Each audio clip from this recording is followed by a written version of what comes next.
So hello and welcome. Happy Friday to everyone. Today is Friday, July the 3rd, and this is Frequently Asked Questions video, episode 67. Thank you for being here today. This is for backyard beekeeping. And you may want to know, how do you keep track of all these videos since there's 67 of them? Well, you go down here and you click the like button, and that way you'll know when you come back later that, oh, you've already seen that one. So it's just old hat and you don't need to retread it. So this is the way to be. My name is Frederick Dunn and I'm glad you're here. And today we're answering questions that were submitted by people over the past week and a half.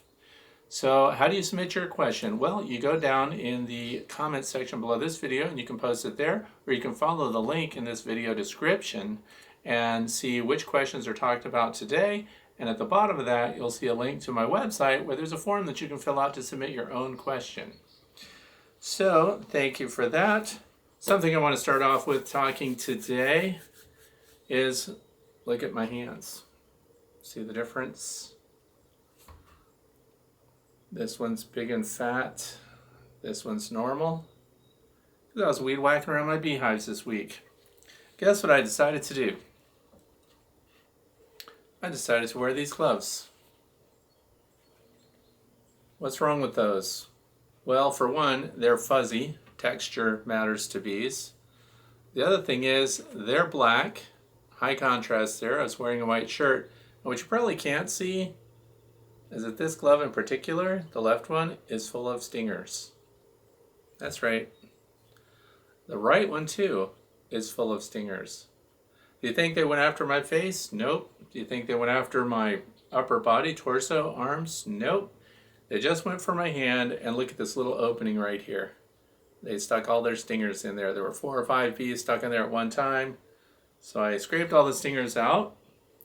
The bees followed me 75 feet until I got into a dark space. So go into a dark shed or something. Then the bees will back off and leave you alone. They can't see very well in the dark.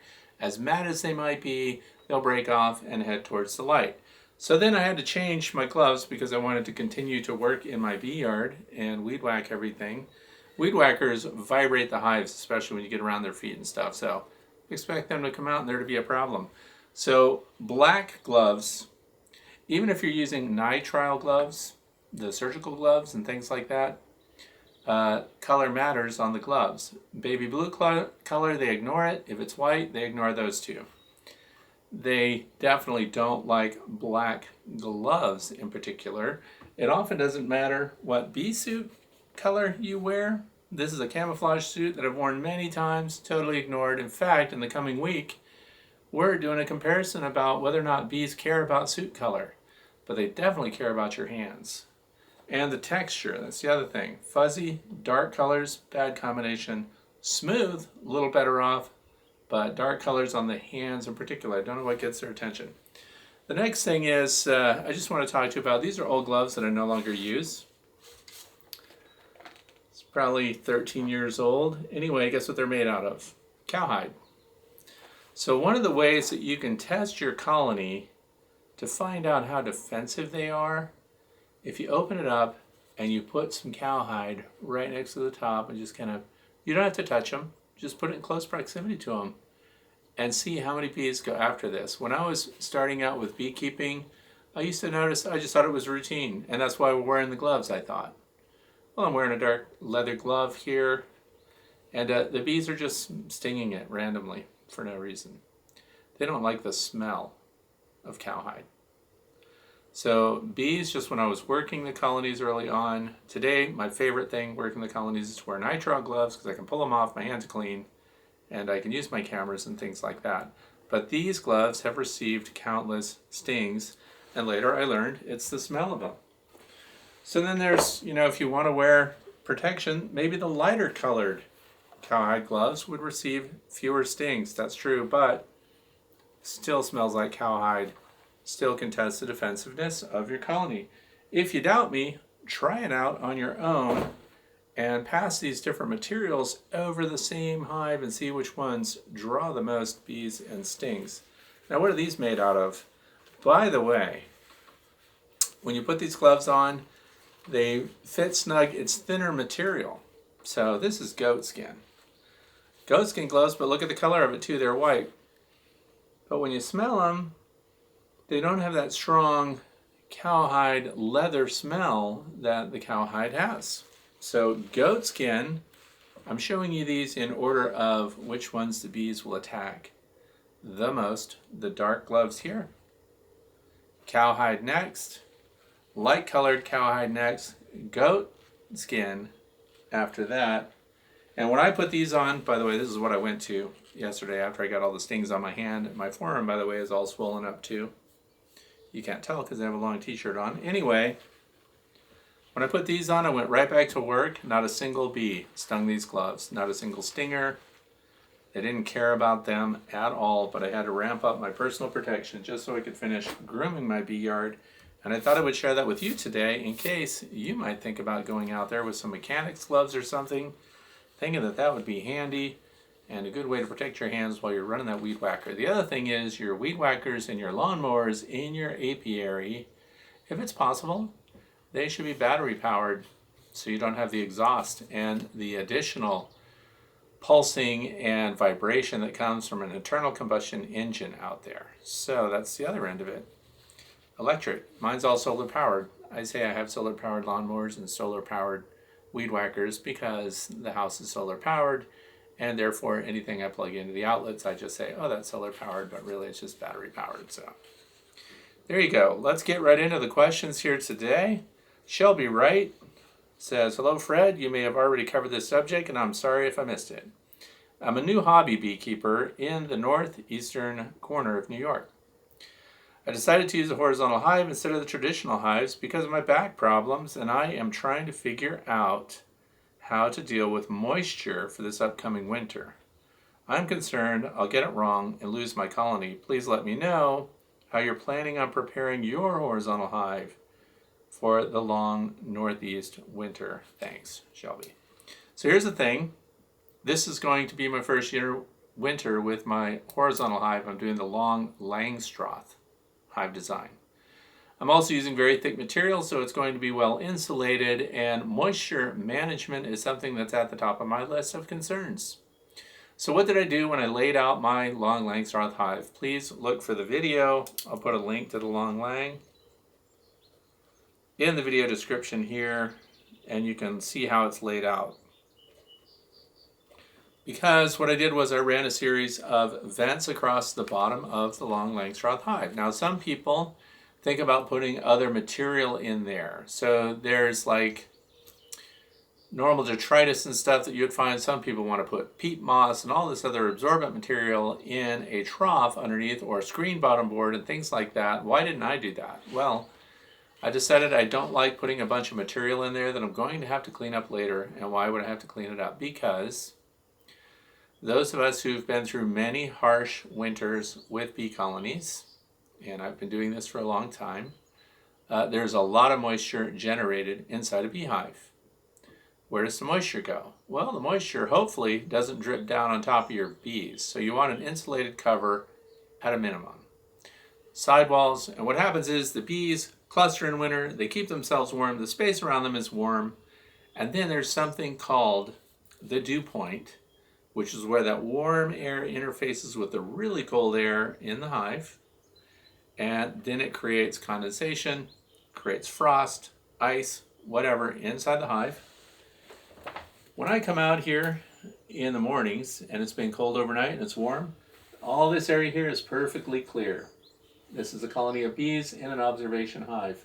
So what happens is then you'll see driplets of moisture forming a ring down here because the entrance to this colony is down in the bottom.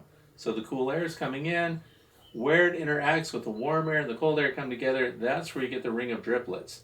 There's no condensation or anything else up above that. So it's very similar in your beehive in wintertime. So that condensation builds up, then you get a heat wave, melts off if there's frost inside, and where's it go? It drips down the sidewalls, and then it accumulates on the bottom of the hive. So here's the thing. If you have absorbent material in the bottom of your beehive, where's the moisture go? It goes to the absorbent material because that's what it's there for. But then what happens? It gets waterlogged. It gets soaked. that defeats its insulating properties, and it also now is holding on to the moisture. So I really personally don't want anything inside my hive that serves as a moisture sponge that holds all that water, that no longer becomes an insulator because it's wet. Just think about the clothes that you're wearing. You jump into the ocean, you come out, now everything is soaking wet. It lost the air ability because there's air pockets in your clothes, which gives you insulation, which allows you to retain your body heat when you hit the water. That's all wet. That's what happens inside the hive too. So if you've got absorbent material in the bottom, gets soaking wet, stays wet, loses the insulation properties, now you have an additional moisture area that your bees have to contend with, right? So instead, I just have vent holes along the bottom of my Long Langstroth hive. They're 2 inches in diameter, they're screened, and then I have a control wheel on the outside so I can close them up completely or I can open them up completely. So during wintertime, I plan to leave those open. That's how I'm going to handle the moisture, but you should know that I haven't taken my hive through winter yet, so I haven't really evaluated all of these things. So all I'm doing is applying the principles that I've learned through many winters here in northeastern United States, in the state of Pennsylvania, where we get lots of cold and lots of snow. But I'm not into the areas where we get sub-zero temperatures. Like it's not minus 20 here, as it is with many people who keep their bees in cold areas. So my practice is insulate the top. Sidewalls are just wood. The bottom space is where you have to have that drainage and cross ventilation across the bottom so the bees can dry it out on their own. And then once they do that, you don't have any material there holding onto the moisture that then they have to contend with. And if it's in a screened bottom area and you enclose it, the bees can't deal with that at all. So now we've added humidity at a time when they would be trying to dry out the hive. So that's what I'm doing, and we don't know how it's going to work yet. But I will tell you this, right now what we're dealing with is heat. Starting today, and that's why I almost didn't do this in my bee shed here, because it's going to be in the 90s. In fact, it's going to be in the 90s for the next 4 to 5 days in a row, which is good and bad. It's bad because it's super hot, but it's good because I get to test the temperature of the air coming out of the beehives. I already did a whole series on that. I did not post a video yet, but we're evaluating the bees' ability to cool and maintain the climate inside the hive on super hot days. And what's the biggest thing that you can do for your bees to help keep things cool? Provide lots of water resources out and about in the vicinity of your bee yard. Some people have asked, should I be putting water inside the beehive, like in an open rapid round feeder or something like that? No, don't add humidity to the hive. Let the bees do that because they do it on their own. They know what they're doing. They know exactly what they need to do. And they're very interesting in the way that they look at how these bees are just all spread out everywhere. As they manage, there's a lot of waggle dancing going on up here because they're collecting pollen and stuff, but on a really hot day, if you look in here, there's no ventilation in the upper parts of this observation hive at all, none. There are vent screens on either side and they're closed up with corks. And not only that, the bees close it up with their own propolis. So they don't even want ventilation up here. So what the bees do is they'll line up and they'll draw the air in up this way, and then you'll see bees lined up down the side over here that are circulating the air back down and out while they're drawing it in. So it's going in and out at the same time. Otherwise, it would just be making a huge vacuum if you had bees on the landing board drawing air out and none was going in. So the bees control the air. They control the movement. And they do it really well even on a super hot day, but they really need water because now the water bees will go in there. These are brood frames here, and they tend to spread the water over the surfaces of the brood because brood has to have a certain level of humidity that's controlled. Otherwise, they'll die. They'll dry out. So they spread the water, and they use that evaporation method to cool and maintain 94 to 97 degrees Fahrenheit over their brood. So if we're going to go into the 90s, we're actually at brood temperature. So it's not as terrible for the bees as you might think, but if you've got hives sitting in direct sunlight on a day when it's going to hit the 90s, because the sunlight's going to be much higher than that, we can expect the surface temperature of those hives to go over 100. So insulated covers, even in summer, can be a huge benefit. A lot of my colonies have polystyrene covers on them just to help insulate, but the biggest help you can give your bees, lots of water resources available, And that's it. Open landing board areas. So here's Mike Lang. He says, I've decided to build a Long Langstroth Hive. Interesting, we were just talking about that. And I'm really puzzled about bee space and what the measurements are. There's so many conflicting resources. I did research your channel to check if you have covered this topic before. Perhaps you have, and could you let me know if not?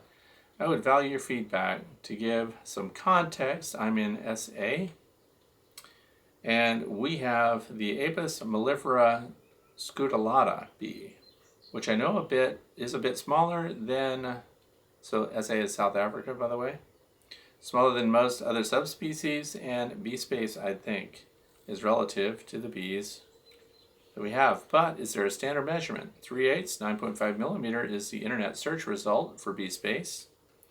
But according to our Beekeeping in Africa, the Blue Book, we are told that the space between the bottom of the frame and the floor should be 2 to 4 millimeters, and the space between the top of the frame and the lid should be 6 millimeters.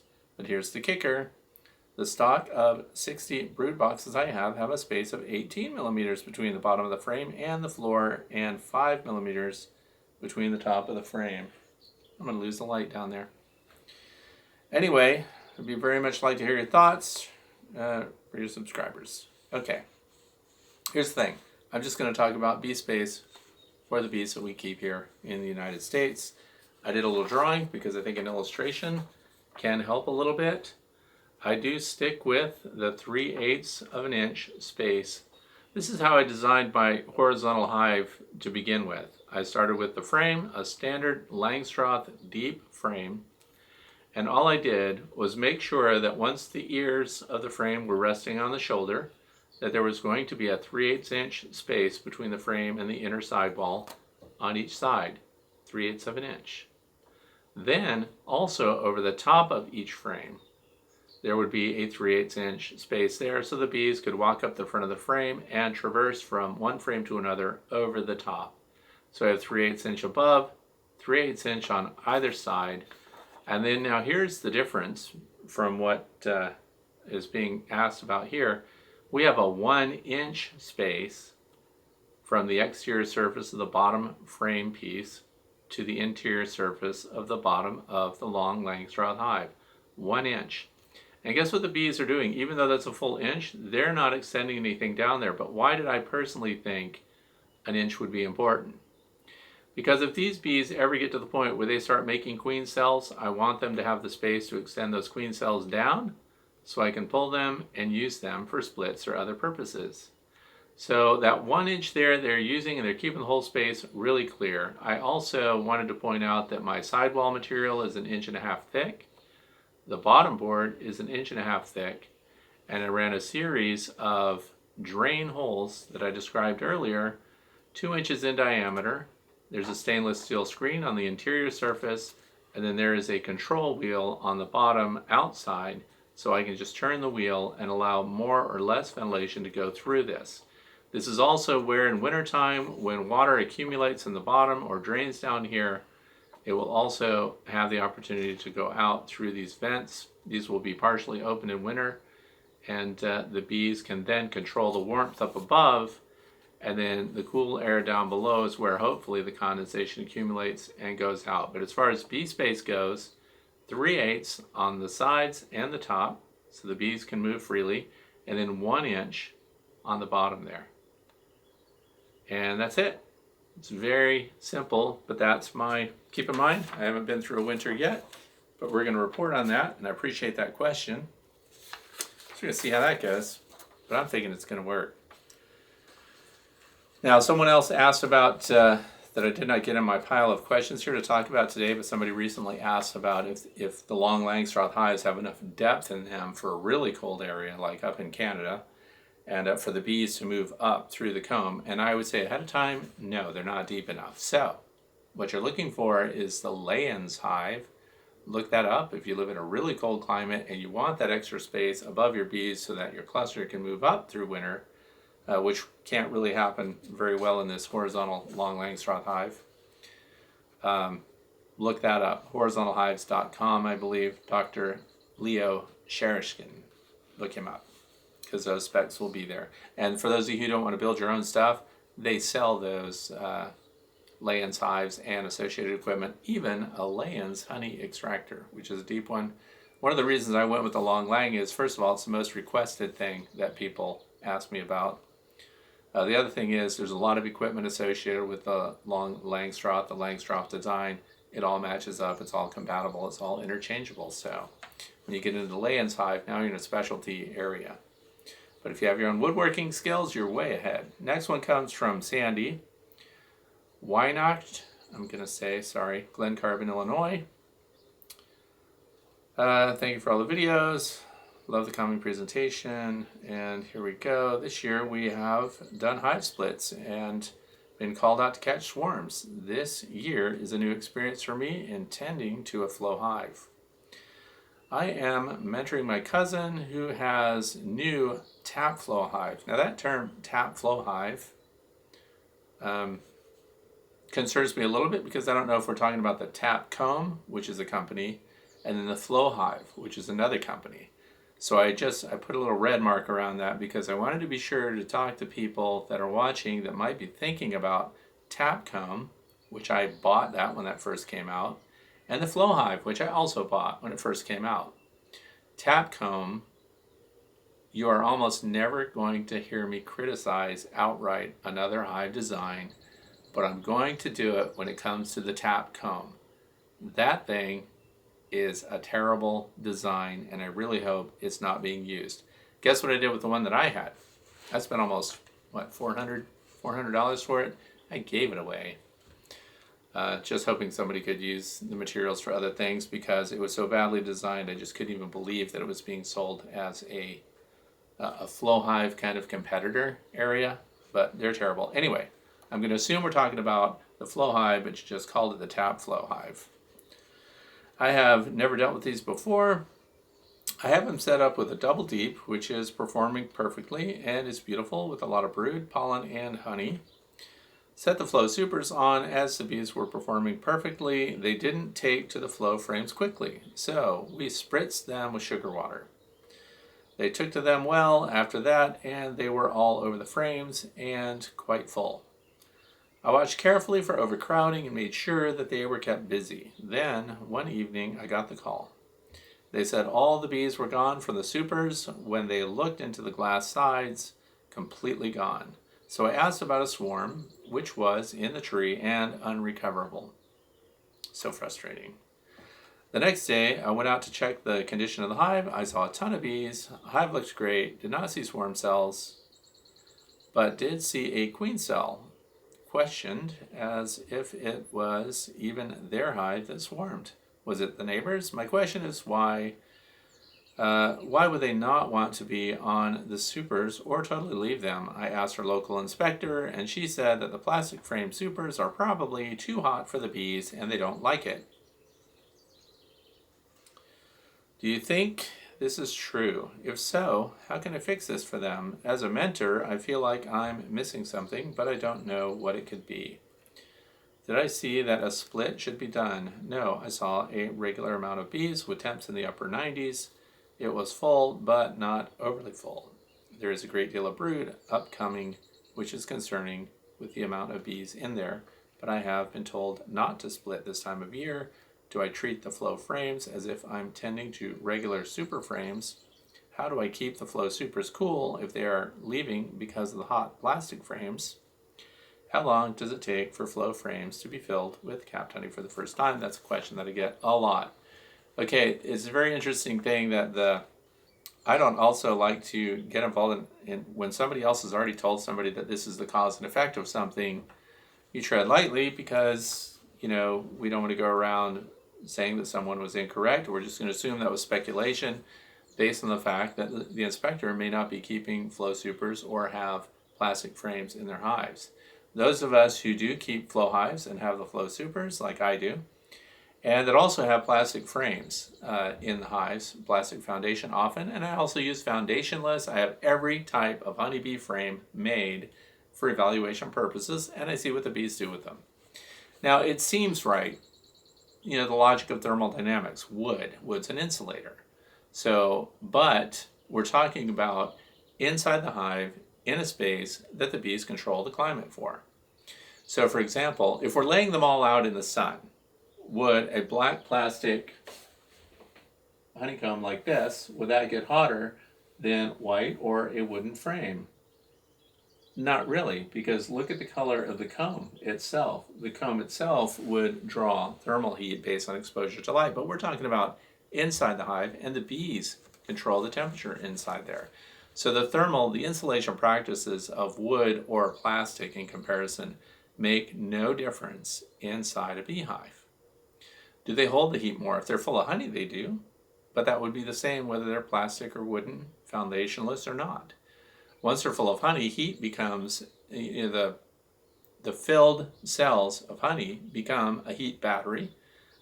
Flipped on that, it also becomes a cold battery, like wintertime, when the comb is full and it's been frozen because it's not where the cluster is keeping it warm.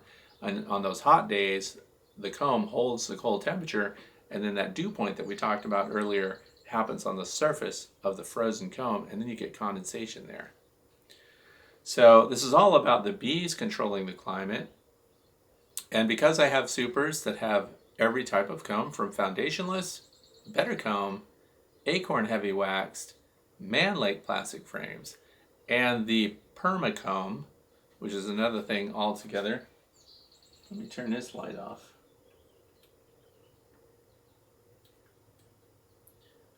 But anyway, permacomb is entirely plastic. So the thing is, if it got really hot, would the bees move away from the honey super because of the heat? I say no. Because the bees are equally working on the hottest days. I open the back of my flow hives, I look at the flow supers, and even in the 90s, with the hives that are even in direct sunlight, the bees are inside working those cells. So we can dismiss that as one of the problems that we might be thinking about there. So I see no difference based on the material of the frames inside the hives as far as one being hotter or colder than the other. So the next thing is, so what happened? There was a swarm. So after the swarm, after all those workers left, up to 70% if it's the first swarm of the year for that colony, what's left is a colony that does not have a queen. What else is in there? There are queen cells. So what do honeybees do in the absence of a queen? Well, they stop investing in the colony, for one. So, and this is not 100% all the time exactly what's going to happen, but when there's no queen in a colony, you don't generally see them being very active in preparing new comb for nectar or for brood. So, because why? They don't have a queen. They don't have a queen pheromone. They become immediately inspired to make new comb and to expand that space and to control the space once they have a laying queen, because that's their inspiration. The queen's pheromone changes their behavior and makes them go into a reproductive mode. So that's my suspicion. I think that what's going to happen is they will return to the flow super and everything once the numbers come back when that queen cell hatches out. And we're going to know about that fairly quickly because, a queen hatches after 15 days of an egg being laid that gets treated with royal jelly. They get capped around the 9th or 10th day. And then after that, so if you've already got a capped queen cell, she's going to fly out within a week, probably. Then she's going to be another week to 9 days. A little after that, even before she can complete a mating flight, and you'll see new reproduction. But once the queen is there and her pheromone is there, it will change the behavior of the colony. And one of the things that I did just yesterday, which was really interesting, and unfortunately I didn't make a video about it, because it seems so routine, why would I bother? I had a queenless colony. They swarmed. I didn't want to wait and take a gamble that their queen cells would hatch. Then we have to go through all that space because remember, the queen has to mature, she has to reach sexual maturity, she has to make a mating flight, she has to mate with drones, she has to come back. We have variables, and we could lose the queen, therefore lose the colony, or so much of their strength be reduced by the time she starts laying again. Long story short, I called in a new queen for them. That, by the way, is the same colony that put all these stingers in my gloves. They did not have a queen. And that was yesterday morning. Yesterday evening, also the hive had a different level of activity. When you look at all the hives in the apiary, everybody's coming and going, and resources just being brought in at a ridiculous rate. Pollen, nectar. We're in a nectar flow right now. I have flow hives that are full. Frames are chock-a-block full with honey right now. So we're having a great year. That colony was a little defensive, a little angsty, and even the pitch, the sound of it when you open it, was kind of high and stressed. So what I did was I took the queen in her cage and I put her in there to see if they were even interested in accepting a fertile queen. What kind of queen did you put in, Fred? Oh, a bee weaver queen. So, and I was concerned about that queen too because they mailed it out on Monday. It didn't get here till Thursday. So I thought she was going to be in bad shape, but she did okay. Anyway, they discovered the queen in that cage and they mobbed the cage trying to feed the queen, not trying to kill her. So they are not rejecting the queen. Guess what else happened? I direct released that queen and she went right down in with a whole retinue of helpers already spreading her pheromone, touching her and feeding her and caring for her. So they were desperately in need of a queen. The entire disposition of that colony of bees calmed right down. And guess what else happened? All of a sudden, their foraging activities today, so the queen was introduced yesterday. So this morning when I went out to look at them, their foraging activities have increased and now they're matching the behavior of the adjacent colonies.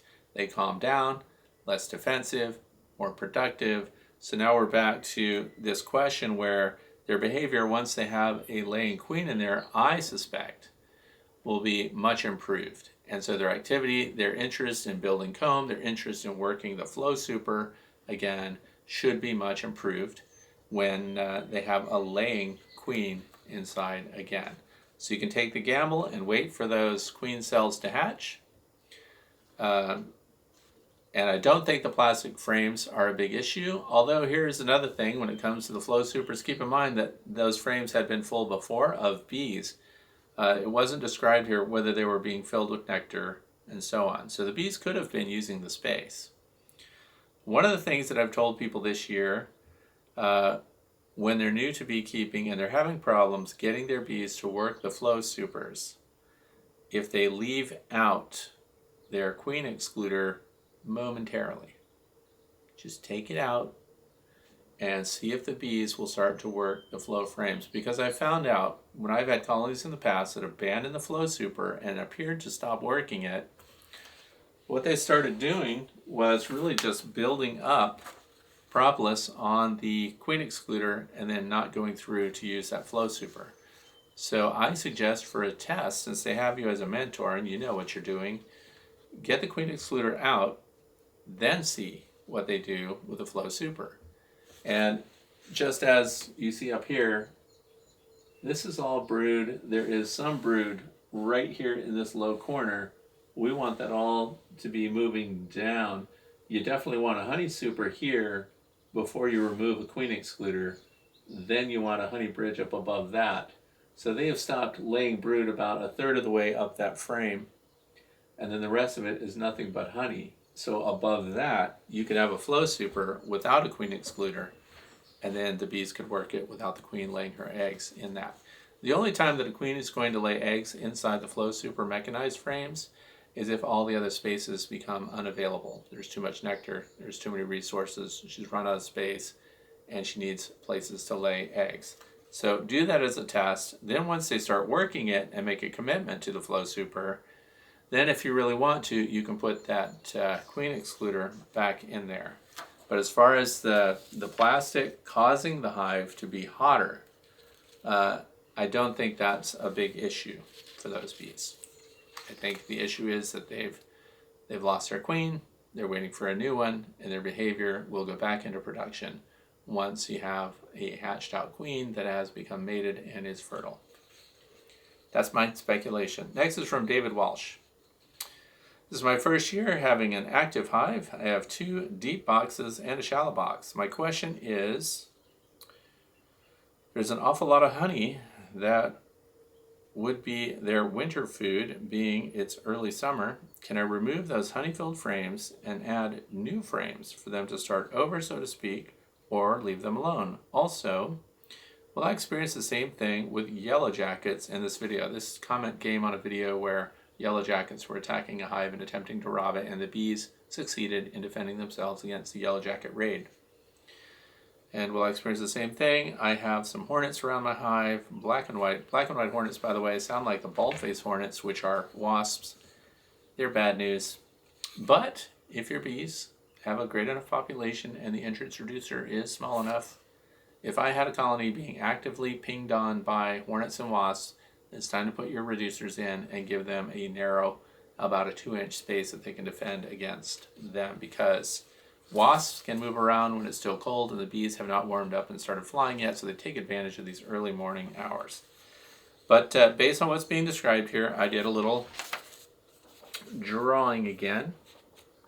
So let's talk about this. This is the configuration that was described. So we just have a standard bottom board, 2 deep frames. So we've got a box of deep here that's occupied. This box is fully occupied. And then a shallow super on top that is full of honey. And you're in a Nectar Flow, and we're early in the year, and we're doing great. So I suggest, yes, swap out. You have 2 choices. Expand it up with another box on top of that. But if the population of the colony is okay and not wall-to-wall bees in there, I would go ahead and pull the shallow super of capped honey, and I would put a new one in. It sounds like you also may be considering just pulling frames. So if you're pulling out the frames and putting those in another box, and replacing them with new frames, that's a good move too, to give them space, because you already have, if you've got 2 deep boxes that are full, then I think you're ready to go for winter basically anywhere in the lower 48 United States. So that's my recommendation. Sure, go ahead and pull that off, and that could be for you. So the next question is from Bob Braco.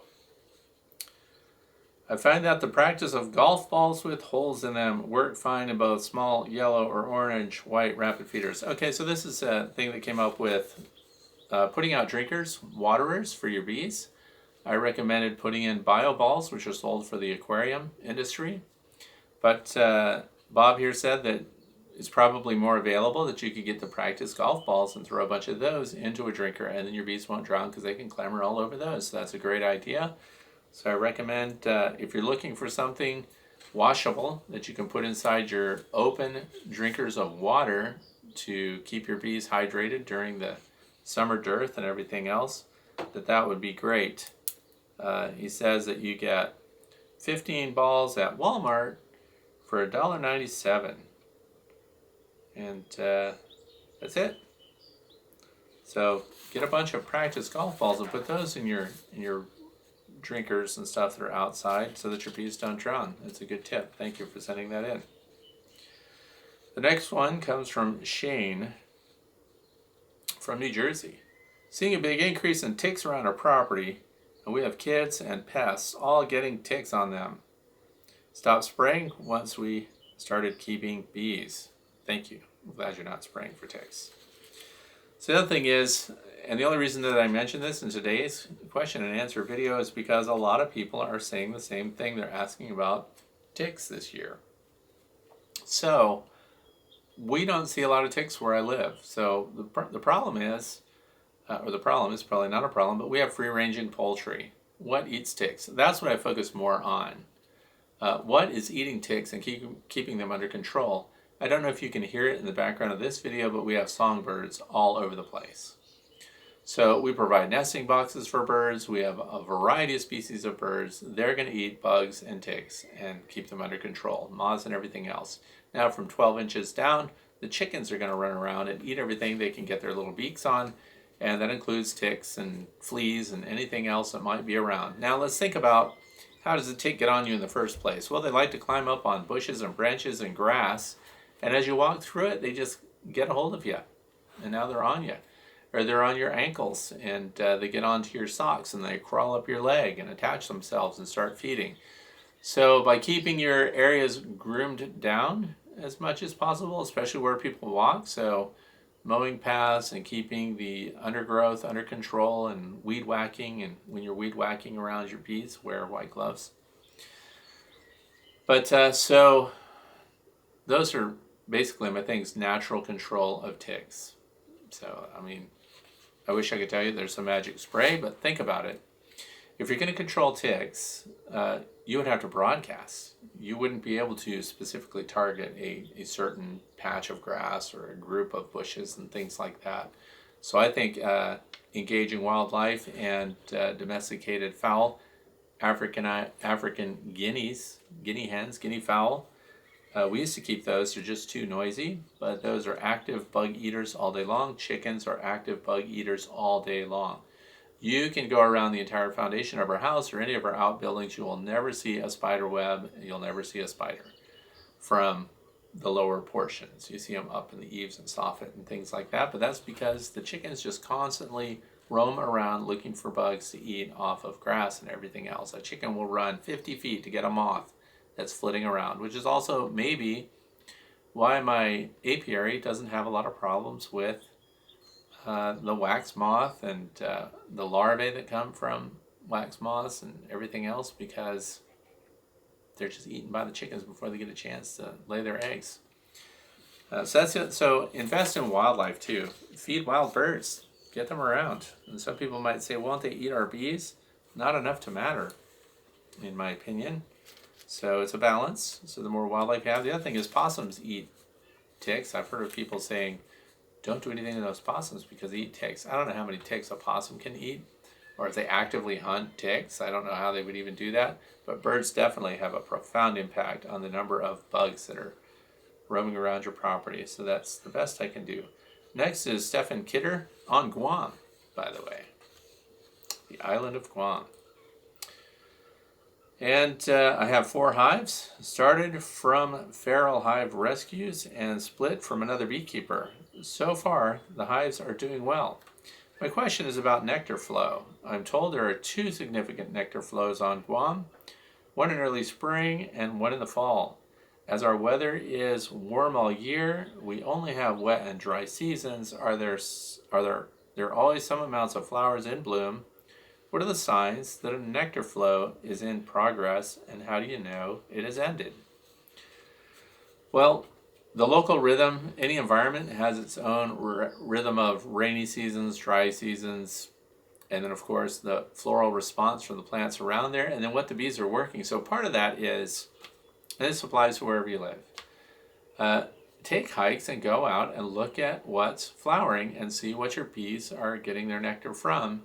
And the other thing is observing how many of your bees are employed. We were walking through our lower meadow the other night, and we thought a swarm of bees had departed from one of our hives, and instead they were all on smooth sumac.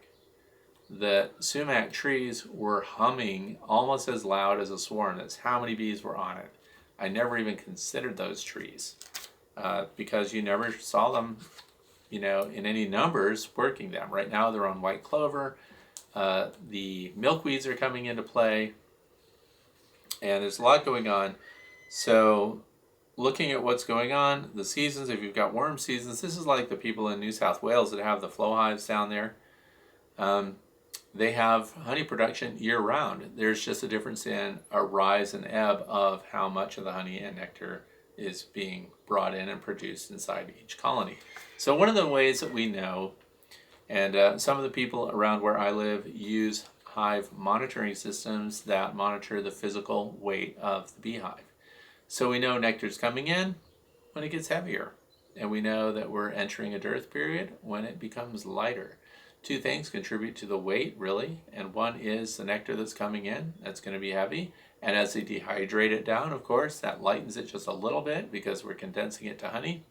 The other thing is the physical number of the bees inside the hive add weight. So these are times of plenty when it's gaining weight, and then there are times of dearth, potentially, when they're losing weight. So the best thing I could say is something like a hive minder. I don't have them. I haven't tested them. Just something I personally haven't been interested in because I just like to look to see what's going on. I do know that we're entering a dearth period when there's a bunch of unemployed foragers just stuck on the hive or just collected up inside in one of the upper boxes by the thousands. Nobody's employed, nobody's working because there's no work to do. The environment's not providing. And then that's where you keep your records and find out what the seasonal norms are as far as when they're building up and when they're losing resources. So that's the best I can say about that. Scout the landscape, weigh the hives, observe the number of bees being unoccupied. Have fun on Guam. Anyway, here's the next one. There's no name on this. Hello, Mr. Dunn. I've been trying to find out on YouTube and such what it means to not find the queen, but find a queen cell, possibly two. I checked my hive last weekend 2 times and could not find the queen at all. She had 3 little pink dots on her, so she wasn't hard to find. Now, nothing. I had capped brood still today and a lot of drone brood. When I looked today, it was full of nectar, some pollen, and still capped brood and more drones than last time. No eggs, larvae, or queen. Still have a queen cell and possibly another that looks like there is something white in it. It's not completely capped. Something clear was dripping out of the frames when I would turn it over to look. Water, nectar, question mark.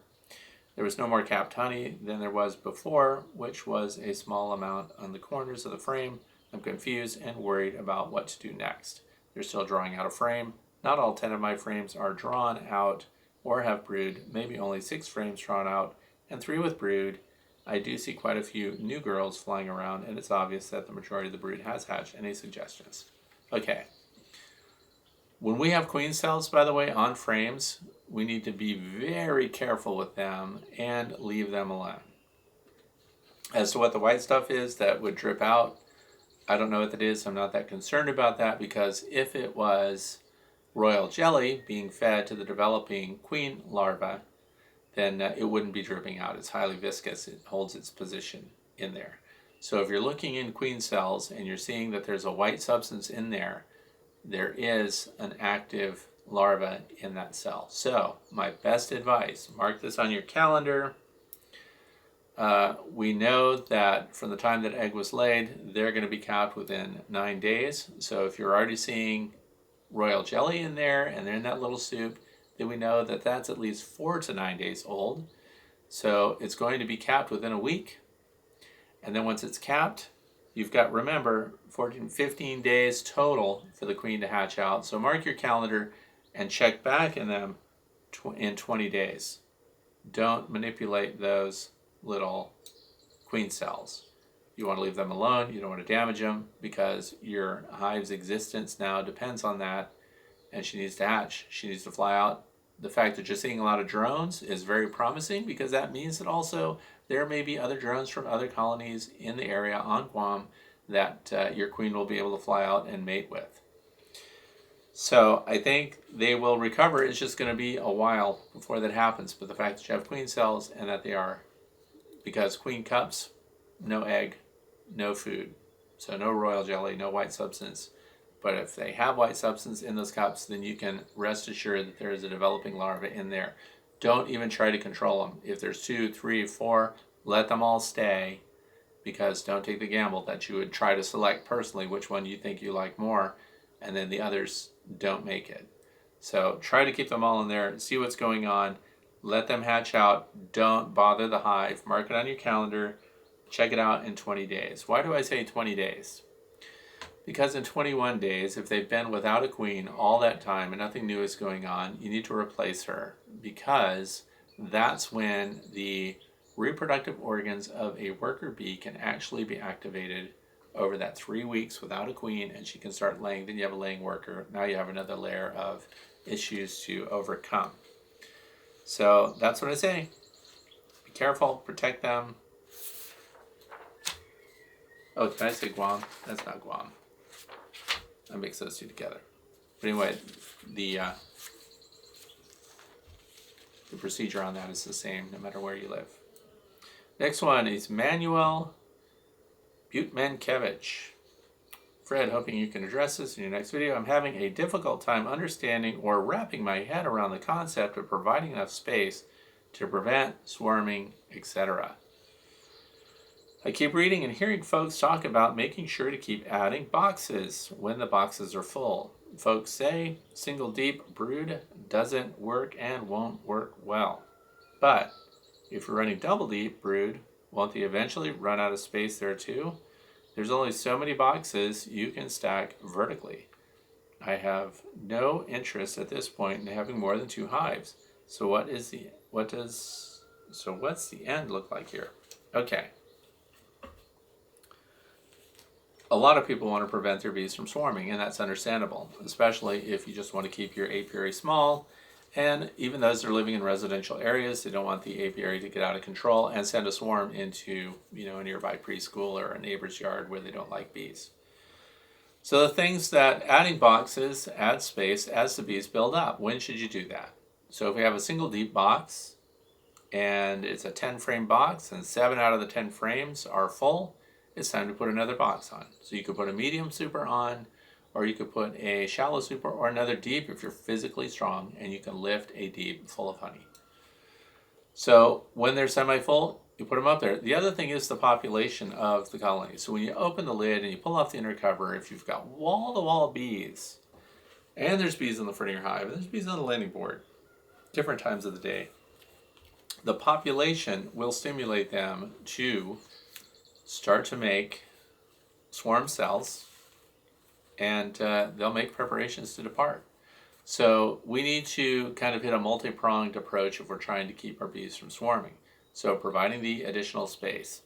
Now, you'll see people stack boxes 8 boxes high in some cases. It gets really out of hand. And then you have what's called a super colony. I think the most I've ever stacked is 5 or 6. And but then you have to bring those back down as you go into winter. You have to take off those upper boxes because the population of the colony will be reduced and so on. So if you want them not to swarm, we need to also make sure they have plenty of ventilation. So that means often a wide open landing board. If they don't have enough ventilation to control the climate inside the hive, then they'll feel stuffy as well as the number of bees in there, and they'll also make preparations to depart. So if the physical space is too small and they're outgrowing it, they'll make preparations to leave. If you wait until they start to make queen cells and you see actual queen cells, they've already made up their decision and your chances of stopping that are very slight. So those are kind of your only options. The other thing is if the upper box is full of honey and it's wall-to-wall honey, give them something to do. Put a fume board on, which is a board that has like a felt interior cover, and you spray a repellent in there that just the bees don't like it. It doesn't hurt the bees. They don't like the smell of it. They'll evacuate that box. And then you can pull that off and put a new one in. Or you can cherry pick it, which means you pull off the inner cover, you look at that top box, and you pull the best looking combs of honey in there, and you take that for yourself and you put replacement frames in there as you draw those out so that the bees can continue to work the space. So when the bees have stored everything and it's wall to wall and everything else, expect a swarm. So space to expand, places to put nectar. If you don't provide them more places to put nectar and you just leave these frames on, a wasp just flew through. Anyway, it becomes honey bound. So what happens is during a nectar flow, all these cells get full, and pretty soon, like right now, all these cells, not only do they have brood in them and eggs in them, but these are really shiny down here. You probably can't see it on video, but they're putting nectar right in with the brood because we're in a nectar flow right now. But there are still plenty of cells, and I notice that the queen is laying over here a lot. So she's keeping that going. There's also a bunch of pollen stored down here, and there's nectar stored down here, but I'm going to start to see the queen lay more down towards the entrance, especially with the heat up that we have going on. So if they run out of space, if you start looking at your frames and every frame is occupied with something, what's going to happen is you're going to eventually just have... my light just went out. Anyway, these things run on batteries, so they're giving up on me. Maybe they're telling me to speed it up. Anyway, so they run out of space, and they start putting their nectar where the queen needs to lay. Now the queen's out of places to lay, and the colony knows they need a bigger space, so they're going to split themselves. They're going to swarm. So providing them with adequate space for everything is your job if you're trying to keep them. So now we have dramatic chiaroscuro lighting. And if this one quits, I'm just going to say goodbye in the dark. So next is from Roy Rogers. I think I used to eat at Roy Rogers in Philadelphia back when I was going to school there. Anyway. Question, I added another brood box to prevent swarming. Interesting tie-in. The Flow Hive was back ordered and I used the checkered method, and with new plastic foundation frames and the old drawn out frames, the bees have extended the drawn frames a lot because the frame next to them were plastic and wax free. So now that the drawn frames are very wide, they will make the new frames very shallow and essentially useless. Or will they chew back the extra wide comb? Or should I cut it back? Okay, I already know for Roy what the problem is. These are plastic foundation frames with no wax on them. So do I think that the bees are going to use those frames at all when they've got a frame that's got drawn comb right next to it? I actually don't think they're going to use that. This is what I'm going to tell you. I test every wax single foundation frame that comes out and I see what the bees prefer. How do I do it? Well, I put one of every kind of frame in there, and I do that for several boxes, and then I try to see which ones they use the first. And I can tell you if there's no wax coating on that frame, your bees are not going to be likely to use it, if at all. Because even a thin coat of waxing often isn't enough. So I highly recommend, this is the number one frame that the bees use. I'm going to tell you right now, so get your pen out. They use acorn frames. I don't get anything from Acorn for telling you that. Acorn heavy waxed frames beat out. Pirco is number 2, heavy waxed. Man Lake is number 3, heavy wax. Well, the Man Lake frames, actually they ignore those until the end. So between that, there is Better Bee heavy wax plastic foundation too. I don't know who makes them. It might actually be made by Acorn or something. They also use those. So Man Lake's last, and anything that has no wax coating on it, don't expect your bees to get all excited and jump all over that and draw out comb. So what you're left to do now is pull those plastic frames out that they're not using. And the drawn comb that you have that has deep cells now, put those all closer together and have those adjacent one after the other. Just enough bee space between them. And I find out that if they lightly touch, so here's the drawn out comb surfaces, if they lightly touch, if the space is too tight, the bees will start to chew them back. But that's drawn out comb to drawn out comb, not a plastic frame there. And they put your plastic frames on the outskirts of those and have plastic against plastic all the way out from there.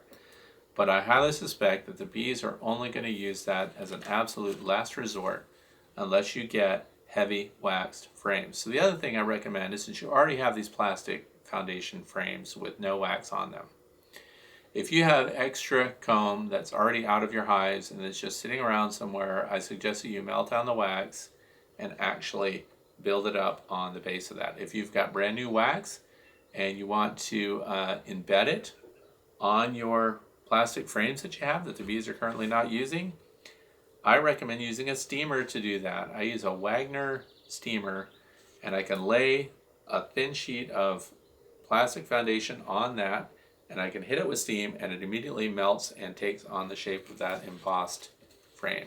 So that's my recommendation. Highly recommend heavy waxed Acorn frames, and in the absence of that, any heavy waxed plastic foundation should work for your bees. It's pretty funny here. 3 out of 4 lights are out. Next question, Ryan McDonough from Oregon. I recall that you mentioned a 14-15 colony survival rate after all hives and oxalic acid vaporization last September, but you also had a mild winter. That's true. What are this year's mite counts showing? This year the mites are actually much lower. And did I treat? Yes, we also treated, because we had several colonies of bees come in. We have a lot of feral colonies this year, and instead of the 14 out of 15, we now have 18 colonies of bees. I'm at my limit. I tried to keep it at 10. I failed. And the mites actually are not high, but they're high enough to require treatment. So we already did a spring treatment of oxalic acid vaporization. It's the only treatment I use. I know there's a lot of discussion about that. A lot of people want to rotate different treatment regimens to make sure that the mites never get a handle on exactly what they're doing. Oxalic acid vaporization and genetics are exactly my method. And the mite counts are very low. We're talking per 100 bees, 1 or 2 mites. Now, that's after treatment. Before treatment, we had 6 to 10. So the bees that are doing the best, like, hey Fred, which bees are doing the best on the mites? Well, the weaver bees continue. That's Bee Weaver from Texas. They continue to do the best in controlling the mites on their own. But, and I always need to tell people this, I also collect feral colonies. I also allow my bees to swarm, and when they swarm, of course, they're going to crossbreed with other bees that are in the vicinity. They may not be able to hold their own against mites the same way. Then we end up with some colonies in the apiary that have higher mite counts. So if we have to treat those, we also treat others, just because I don't want the bees with the mites to infect other colonies in the same apiary. Studies have been done that show that if you have a mite bomb in your apiary, they actually spread and their numbers increase even when the colony of bees has natural varroa resistance.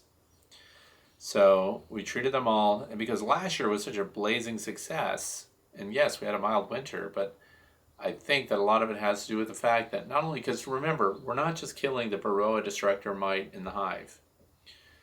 What we're doing then is also removing the stress that comes from all of the viruses that are transmitted from varroa mites. Look that up for yourself. The virus load of a varroa mite and what they do to the bees is astonishing. So what I do to contribute towards those who are dealing with mites and how they're trying to knock them down is I still buy queens in from people that are doing that work. So breeders of queens, they're doing survivor line bees, which means they're not treating them at all. The stock that survives year by year and improves year by year, those are the stock that I buy in. So right now at Saskatraz, the Saskatraz bees this year did much better with the mites than they did my first year with them. The first year with Saskatraz bees, they were loaded. So they've vastly improved. So I did buy in more. That's why I anticipated a 5 colony loss through winter. Not only did I not lose them, so I had to pre-order my packages of bees, so I pre-ordered Saskatraz bees. So what happened, I ended up with a surplus of packages because the bees didn't die like they were anticipated to do. And what did I change in my bee management? Oxalic acid vaporization, because what did I do before that? Nothing. And when I did not treat my bees, I just worked with the survivors like everybody told me to do for years, ever since 2007. And I was losing 40 to 60% of my bees every year. So by this time, we're in July now, I would have just restored the 10 colonies that I had from splits and so on. So I don't do that anymore. Now I'm going to treat them since it's working. And so like I said though, I think the long goal is to have lines of bees that can handle varroa destructor on their own, because anything else really, even treating with oxalic acid vaporization or however you deliver your oxalic, I don't think that's long-term sustainable. What is sustainable is genetics and getting bees that can handle everything. Handle your climate, handle the pest load. So I hope in the future there's an end to the varroa mite in sight, but we can't. Cross your fingers. But that's what I did. That's what's going on. Next one comes from Danny Fry, Winston-Salem, North Carolina. 2 questions. You always say any essential oil will work out. Just to be clear, I could just add some lemongrass oil to the 1-to-1 that I would normally use for baiting swarm traps instead of Honeybee Healthy. Also, folks are all over the place with their smoker technique. Spray a little in the entrance, spray a bit under the inner cover, then close. Spray across the top bars. Some use heavy smoke. Others seem to use smokers that are barely even lit. How could you best explain the appropriate technique for the 1-to-1 approach? Open hive, spray gently, so on. Okay, and that's all I've done this year. I have not used my smokers. Because if it's warm outside, if it's hot, I mean, for Pete's sakes, it's going to be in the 90s now. But whenever it's warm and hot outside and I'm going to inspect a hive, I don't use the smoker at all. I have a lot of smokers. They're just sitting there. And that's because I started using Honeybee Healthy, and I want to be careful here because it says any essential oil will work. When I say any essential oil of your choice, what I mean is you're way ahead if you get the mixes that are already on the market. So I'm going to list them for you. Honeybee Healthy, which is sitting right here. Pro Health, which is by Man Lake. Beekeeper's Choice, which comes from the Blythewood Bee Company. They all work the same as far as when you're going to work your hives. So what do? I put it in a squirt bottle. These bottles are 16 ounces. This is 1-to-1 sugar water. 1 part sugar water, one part sugar, 1 part water. And I use cane sugar. Do not use raw sugar, molasses, any other kind of weird thing. The cleanest thing for your bees is going to be cane sugar and water, hands down. The next thing is, per quart, I use 3 teaspoons of any of the mixes that I just listed. I also make my own essential oil stuff, but I don't want to be responsible for how that works out or doesn't for other people. But I use spearmint oil, lemongrass oil, and I use lecithin as my emulsifier. So, don't ask, I'm not going to publish that, but I use it myself, I make my own, but this works. And because this is widely available and this is going to be consistent, I just happen to have Honeybee Healthy here. It doesn't mean it's the best of the 3. They will all work. This is a 16 fluid ounce. This lasts a really long time. 3 teaspoons of this into a quart of 1-to-1. Here's what I do. And somebody else is going to say, ooh, that's going to kick off robbing. And once the other bees smell it, they're going to go nuts over it. Okay, well, first of all, depending on when you're opening up your hive, every time you open a hive, every time you pull a box, like this week I was expanding hives. When you pull them apart, in between the frames, there is honey that just comes out because you're going to pull apart the cells. You are extremely invasive when you open your beehives. So even pulling the inner cover, there's always honey all over the top there. So now what's going to happen? Well, I spray them with Honeybee Healthy sugar water. I also go to the landing board before I open it, and I give them something to do on the landing board. What's on the landing board? Guards. So I douse them, and I make the guards, I hit them with the sugar syrup with Honeybee Healthy in it, and the other bees are all over the guards cleaning them up. So they're occupied. So then as I open each one, I just spritz across there. If I see guards come up and their little eyes are there, and they're doing this and they're looking, if the guards are up there, give the guards themselves a spritz. You just made them the center of attention. Everybody wants to lick the guards now. They're going to clean them up. Now, as far as the robbing question goes, like other bees would smell it. Let's say we did this after a nectar flow and there's a dearth, and that's when you really risk the hives, when we're opening them up and doing inspections. When there's a dearth and there's a lot of foragers and they're all putting stress on the landing boards of all the colonies, and they're trying to get in there and they're trying to steal everybody's honey, and different lines of bees are bigger thieves than others. So what do? Well, if you're going to open a hive, see, I only have the one apiary, so I'm going to go to every single hive and I'm going to spray their landing boards, spray their entrance. I load them up. I go to every single one. I give them all the same treatment. They're all preoccupied. They all smell the same way. And now I can work the hive that I want to work on. So that's what I do. Because if I have an unoccupied hive over here that's not getting nectar and they smell Honeybee Healthy over here, they find that there's sugar syrup and they come over here and they start attacking a hive that you're opening and inspecting. What a nightmare. So hit them all ahead of time. Go to every landing board and spray them with Honeybee Healthy and your sugar syrup. That's what I do. So that's my method. Entrance, and then just depending on their behavior. Last night when I was introducing that queen, by the way, introducing a queen to a colony that may have a laying worker. We did that recently. We combined 2 colonies together, put the paper between. We had evidence of a laying worker in the bottom colony, no queen. So would they resist the new colony coming in? So we really hit them with this, right? And then we had to introduce a queen to them. So how are we going to get them to accept that when they have a laying worker? We're going to hit them all with 3 teaspoons of Honeybee Healthy and 1-to-1 sugar syrup. The whole colony inside. We just messed up their pheromone. That worker is depending on being the anchor now, and because they don't have a queen and they kind of recognize their worker that's laying as the queen. Remember, when do her ovaries kick in after they've been queenless for 3 weeks? So that was my fault. They were in decline. They're doing great right now, by the way. Those two combined with the paper, they're doing fantastic. They have a queen. They're good. Everything's great. And we sprayed them with this. Interesting part was we have 2 deep boxes together. We put the paper in between and we split it. You know what the top population did? They went through those splits instead of removing the paper, and they just combined with the lower box.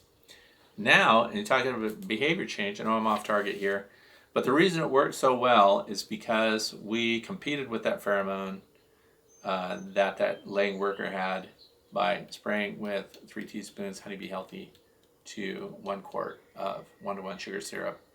And that helped the introduction. They did not reject the queen. Guess what? They're all foraging. They're bringing in pollen. You talk about a change on the landing board. It's immediate. That underdog colony, where we combine 2 queenless colonies with 1 with a laying worker, they're all doing fantastic.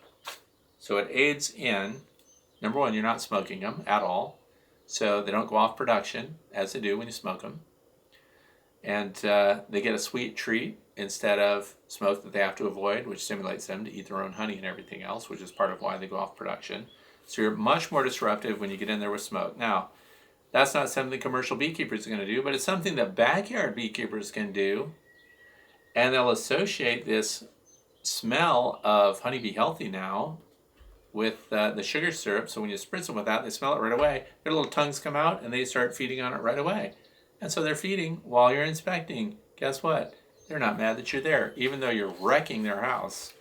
Pulling frames and everything else, you're pulling the connective tissue, all the propolis that they put in there to seal everything up. You just ruined it. You pull it apart, and now all their connective tissue of their burr comb and all of the cells that they have structured and everything between the frames and all that. When you pull boxes, to look at the lower box, you just pulled all that apart.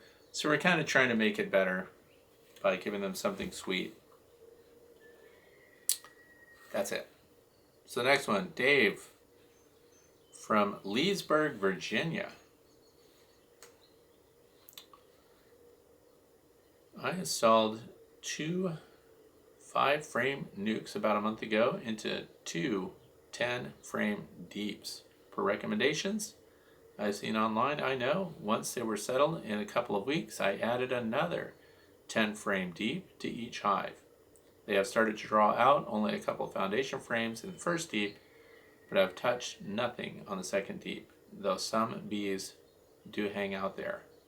It's going on 5 weeks. They're doing well, seeing lots of sugar syrup, gather pollen, etc. My question is, should I remove the second deep boxes for now?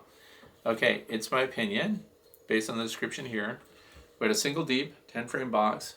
We put a nuke in there. A nuke is a nucleus of bees. Frame with capped brood, pollen, some nectar stored, probably some honey already stored in there and everything else. That is a tiny group that has to sustain themselves, and they have a laying queen. I think it was premature to expand to another box, another 10-frame deep right away. A 10-frame deep box is more than enough because we put a 5-frame, five-frame nuke in there, which is a good sized nuke, but we have 10 frames to fill. So until they're filling the 8th or 9th frame and the population is filling that first box, I would not add a second box yet. It has nothing to do with, they've been in there for a week or they've been in there for 2 weeks. It has to do with the population that is building up inside the colony. So it's really not a timeline thing. It's a physical appearance and how well they're filling the space.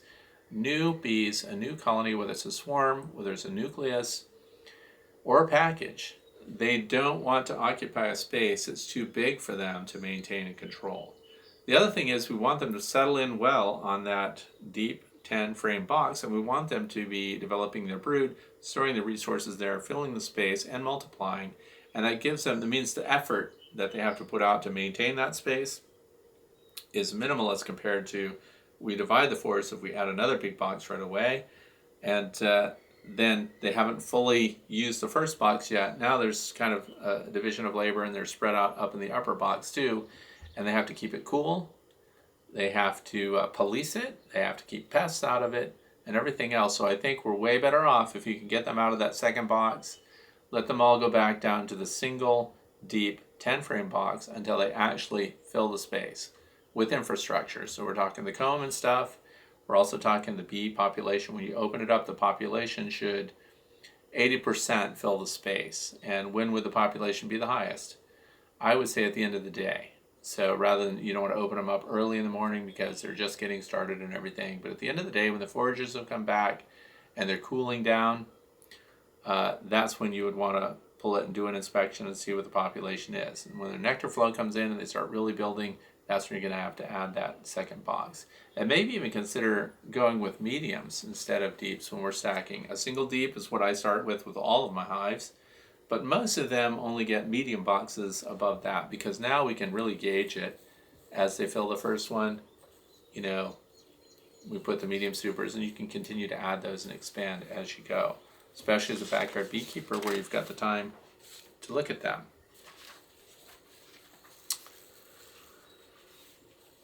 Next is from Poland. Whithold, I'm sorry if I didn't say that name right. Thank you for your comments regarding ants in a beehive. Problem solved. In your recent QA session, you spoke about a Varroa count. I have installed a BeeScan app on my phone and took some 30 pictures of the frames of each of my 2 hives. I sent it over. The analysis showed 0 Varroa in one hive and 3.59% in another. I'm aware from your other broadcasts that you have been testing the BeeScan app. Any comments as to the reliability? The BeeScan app, bee scanning, is an application that goes on your cell phone, for those of you who don't know, and you load the app. You also have to have your geopositioning turned on for all your photos, and you name your apiary, you log on to the website, and what happens is you take your cell phone and you divide this brood frame, let's say, into 4 photographs. So your cell phone takes a picture there, takes a picture there, takes a picture there, takes a picture there. There's an algorithm that they use, and it identifies Varroa mites physically on your nurse bees. So is it a replacement for something like a sugar roll or an alcohol wash to count the mites? I say it's not, but here's what I do say. If you do those photographs, because they send you the analyzed photographs and they identify each bee that's got a Varroa mite on it, and you can look at that super close and go, wow, there is a mite. Why didn't I see that? So anyway, it looks at the physical mites on the nurse bees. Nurse bees are those most likely to have mites on them because they're the ones that are dealing with the brood, and that's where the mites try to go. So, it is not a replacement. Is it reliable? Here's what it's good for, I'll tell you.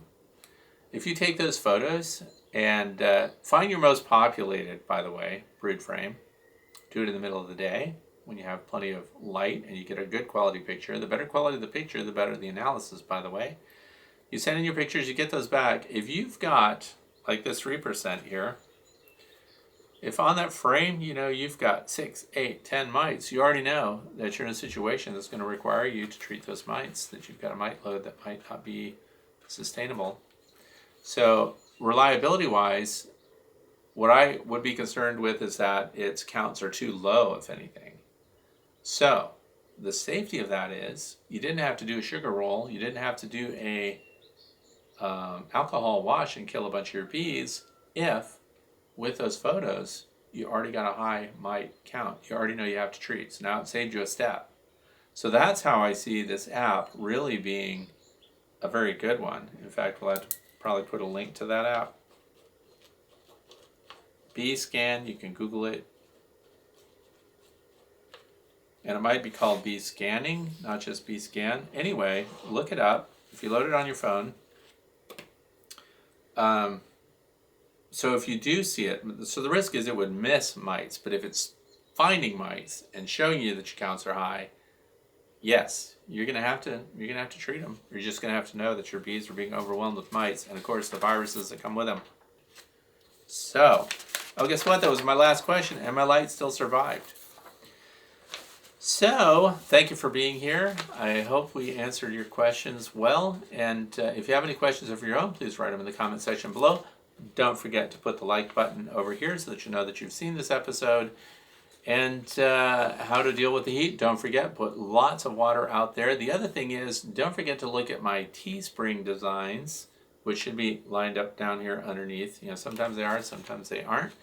But we just did some The Way to Be mask designs. So if you have to wear a mask, and like where I live, starting yesterday or the day before, if we're outside anywhere, we have to wear a mask now. So mine's going to have honeybees on it. And it's going to have the Way to Be logo. Another one has a queen honeybee with a bunch of honeycomb on it. Looks kind of creepy, which is kind of fun. I mean, if you're going to wear a mask anyway, it could be a creepy one. But it might as well have bees on it. So go to the Teespring and look at those masks. They take a while to get to you. They take a couple weeks. Anyway, thanks for watching. Have a great weekend and enjoy your honeybees.